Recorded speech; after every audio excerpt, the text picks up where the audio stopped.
Being the Ricardos is a deeply flawed, half-baked film. I'm just going to say it up front. Yes, Nicole Kidman's Lucy, the character of Lucy on the show, is awful. It's one of the worst things I ever saw. It's a train wreck. For a moment, there are moments where you're almost like, I don't know if you should have done this.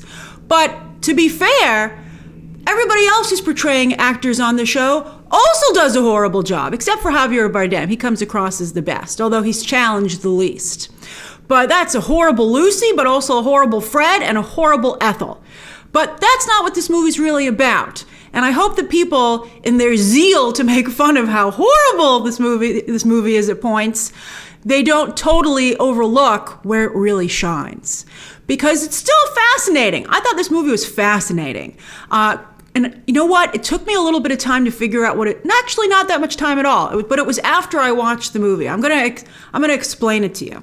So, and I hope that this helps other people to appreciate it, because Aaron Sorkin didn't do a good job all the way. That's why I said it's half-baked.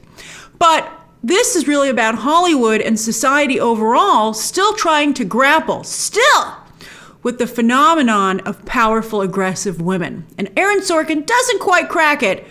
He doesn't really, he makes some headway, let's just put it that way. But he deserves credit for trying to tell this story. Because as I watched Being the Ricardos, I was like, what is the point of this? Why did Aaron Sorkin want to tell this story? Why did he want to tell it this way? All I knew for sure was that the movie made me extremely sad, like super sad. This is a very depressing film. When the film ended, I was like really in a bad mood. I was very despondent. And so I called a friend of mine and I was talking to them about this movie. And I was like, man, this was a real downer. And as we talked about it, I talked about how the movie made me feel. And I came to the realization of what it was actually about. So I'll share it with you. And that's that it's trying to illustrate that a lot of people just don't like powerful, successful women. Sometimes even though they're trying to like those women, they're trying, but they just can't do it. And all these people are waiting with a smile, sometimes working with these women, for that powerful woman to fail so that they can get rid of her. Which is why powerful women are under so much stress, because they're constantly under attack, and if they mess up just once, they're gone, because everyone's just waiting for it. And I imagine that this is a similar situation for other disadvantaged groups as well. Obviously I related to it as a woman, and they're depicting a woman here. But they aren't just depicting a woman, they're also talking about Desi Arnaz. And I think they did a good job depicting how he was really struggling for the same reasons, but he's not the central character. But you can see that in his story as well. This idea that society feels that, special interest groups aren't supposed to be the main event. They aren't supposed to be successful. And so when they do become successful, it's like really a struggle. Although to be honest, the reason that they say it's lonely at the top is because of this. The knives might be especially sharp and frenzied for special interest group members, but it's tough for everyone who's really successful and aggressive. But nobody ever talks about this because it's not sympathetic at all. Oh, poor rich person. It's not at all sympathetic. It's compelling, but I don't think Aaron Sorkin succeeds in making anyone sympathetic here. I don't know if he could. This was the price of their stardom, as he does illustrate. In many cases, everyone here made choices with their eyes open. There's no such thing as a perfect choice, and the people here made the choices that they could live with. That's another popular saying, make the choices that you can live with, because that's, there's no such thing as the right or wrong choice, because there's good and bad to every option. So you just have to decide what you prioritize. And that's very interesting. That's really interesting. I don't even know if Aaron Sorkin wanted me to feel bad for the people in this movie. I can't tell, which is why I said the movie was half-baked. I think that what he's trying to accomplish here is very murky, so you have to do it for yourself. But I think that showing something that's rarely discussed, this hard truth, is why I ultimately really enjoyed this movie. It was cool to see it acknowledged, right? You're like, oh wow, thanks for talking about something that nobody ever talks about. And while I didn't feel bad for anyone here, what I felt bad about was what made me sad was a very hard truth. Just that realization. I think and I'm talking about any level of success. So it is sad. It's sad because so often success is portrayed as you're the big hero. Right? And I think that's a Hollywood fantasy. So yeah, Nicole Kidman and Javier Bardem might be pretty bad as Lucy and Ricky Ricardo. Nicole Kidman especially. But they are fantastic as Lucille Ball and Desi Arnaz. And their star power, I think, really helps convey just not only what big stars they were, but their presences. And I think that's crucial. I know a lot of people were lobbying for Deborah Messing to take over this role, but I think she would have focused too much on getting Lucy just right. And that's not what this movie is about. I mean, to be fair, Nicole Kidman's Lucy is so bad it's distracting, but her ability to portray a businesswoman here, Nicole Kidman's, is really cool, and she does that just right. And again, that's what this movie is about. The production design is fantastic, the pacing is brisk, the story is very interesting, albeit very depressing, and I loved the cast even beyond the leads. Even though the leads didn't do a great job when they were playing, their characters on camera. When they were off camera, they were fantastic. But it's great to see actors tapped by someone like Aaron Sorkin here, who we're all fans of. Tony Hale, Jack Lacey from The White Lotus, he's getting more work. Aaliyah Shawkat, so good in a small but important role. And Christopher Denham from Billions. He has such a great look. He fit in really well here. He was great. Also, I'm a big fan of classic Hollywood, so it's wonderful to see the early radio sitcoms get some attention. I grew up listening to story tapes of radio sitcoms when I went to sleep at night, and My Favorite Husband was one of my favorites. And a lot of people don't know the history of how that was really I Love Lucy's first incarnation, and you'll see when you watch this show. And also to see what it was like when TV was just getting started. That's really, really cool. So what's the problem, right? So is it just that they're bad and they're portraying, these characters in the show? Well, a little bit more than that.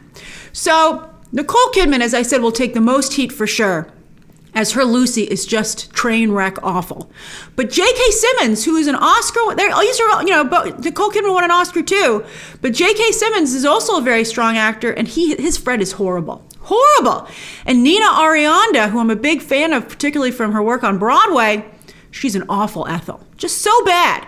I almost feel like these actors don't appreciate what the classic original actors brought to the roles. I mean, like, it's so, these are such caricatures that I'm like, did you even watch the show before you decided to, it's like Telephone in terms of how, the game of Telephone and how these performances are distorted. Also, this is neat.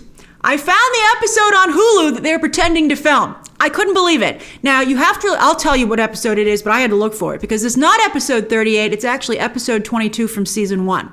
And it's on the original apartment set, not the second apartment set, which is interesting. I don't know why they changed that. And you know what? This was crazy. I've never seen this episode. I grew up watching I Love Lucy every summer when I was a child. And even recently, during the pandemic, I decided to rewatch I Love Lucy on Hulu. But for some reason, I skipped this episode. I just never seen it. And you know what? It's probably the worst I Love Lucy episode I've ever seen. It's not funny. Everyone came across poorly. I guess it plays into the overall larger message that Sorkin's trying to get out here. Like, what happens in this sitcom kind of is a good reflection of what he's discussing. But it was a very bad choice to spotlight. I mean, I think that really did not help the lead actors because they're trying to recreate an episode that was the worst episode on the show. They don't even give them good material. I mean, at least they do flashbacks and flash forwards to other famous episodes in the series, and they reference episodes, verbally too. And in that regard, it's interesting to see the logistics of how the writers came up with these famous episodes and how they were developed when Lucy and Desi came into the mix as two forces of nature, creatively and business-wise. I love watching Lucy and Desi walk from room to room in their empire in this show that they run and what they bring to the table and how they have to fight for it. I mean, it's really cool. I love that element of it. It's really great. And I like that Being the Ricardos emphasizes that Lucy was an artist. I think that's really important.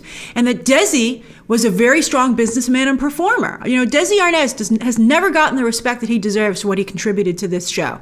He's just did an amazing work. If you watch I Love Lucy a lot, I think every I Love Lucy fan comes to appreciate Desi Arnaz's performance because he does such a good job balancing out Lucille Ball. There is no I Love Lucy without Desi Arnaz. Javier Bardem, he fares the best as Desi because Desi also, at least in this episode, was a straight man. So he doesn't have his wild antics to have to try and imitate. Desi Arnaz was actually a very good comedian on the show, and there are some episodes where that really shines, but again, they didn't pick one of those episodes. Javier Bardem does a very good job with Desi Arnaz's accent and also his physicality as an actor and as a singer, and just, how he interacts with people. I mean, I felt I think he did the best job capturing the person he was playing. But to be fair, I thought Nicole Kidman did a good job with Lucille Ball. If you've ever seen a Lucille Ball interview, she is so different than her on-screen persona, and I think that's what Nicole Kidman captured very, very well, even down to some of those mannerisms. So being the Ricardos is far from perfect. In fact, at some points it's a train wreck, but it's a fascinating story, especially for anyone who's a fan of I Love Lucy or Hollywood history. Now, they sent this out for awards consideration. I can't even see it getting nominations, much less wins in the film categories. They should have made, it's going to be on Amazon. They should have made it a TV movie or miniseries, because I think then Javier Bardem would have had some hope of getting nominated. I don't know. Maybe I will vote for him for Critics' Choice. I don't know. Maybe I will vote for it. I'm voting for Critics' Choice. There was a lot that I did like about the movie. I kind of like it, even though undeniably parts of it are just cringe awful. But when it's good, it's so good and so unique. So that's my review of Being the Ricardos, which hits select theaters this weekend. Good luck finding it. And then also Amazon Prime, where it'll become available to everybody later this month. And I would watch it. Again, especially if you're an I Love Lucy fan or Hollywood history fan. It's really interesting stuff. All right. Or if you've had that struggle. Or want to have that struggle, I think you'll really find it meaningful. All right, share your thoughts down below, subscribe today, and of course, as always, you can check out some more videos right now.